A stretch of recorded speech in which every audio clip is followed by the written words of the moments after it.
Hi everyone, this is Ronald from Tikao Hub at welcome po sa aking channel. Ayan, sa mga hindi po nakakakilala sa akin, ako po ay gumagawa ng mga Facebook tutorial, Paymaya or Maya tutorial, and Gcash tutorial. Kaya kung interested ka sa ganitong klaseng content, kindly consider to subscribe my YouTube channel and hit the notification bell button para updated ka sa aking future uploads.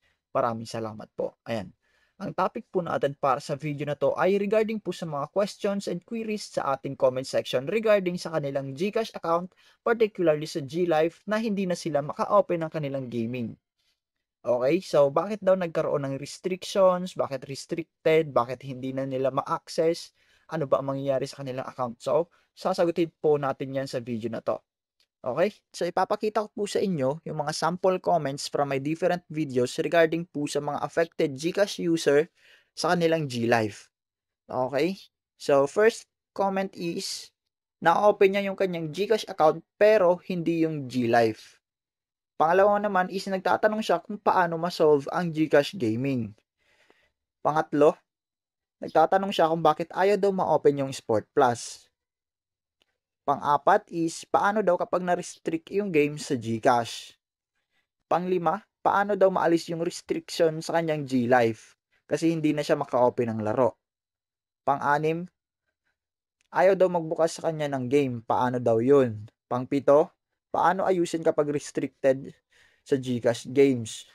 So, ang video po natin ngayon ay for awareness purposes lang po sa mga gumagamit ng GCash na naglalaro online. Kapag po ikaw ay nakaranas ng restrictions sa GLife, basahin mo po ito. Ibibigay ko rin po ang link sa ibaba. Okay, ang reason po kung bakit hindi na tayo makapaglaro online gamit ang ating GLife ay dahil po sa article na ito. Okay? Si GCash po ay nag-provide ng GCash to merchants no more e-gambling promos.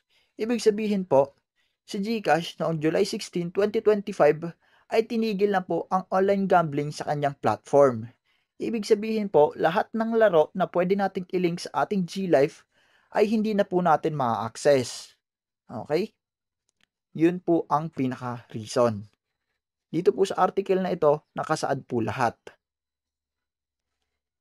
So, ito po yung mga nabago. Una, wala na pong online gambling ads sa GLife. Pangalawa, mas hinigpitan po ang security pagdating po sa mga gambling promos.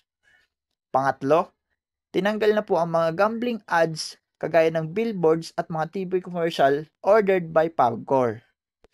So, kung kayo po ay may mga questions, feedback regarding sa article na ito, is open nyo yung link na ibibigay ko sa baba and then maglagay po kayo dito ng inyong comment. Okay? So kung may mga questions, comments, or concern regarding sa article, ilagay mo lang po dito sa leave a reply.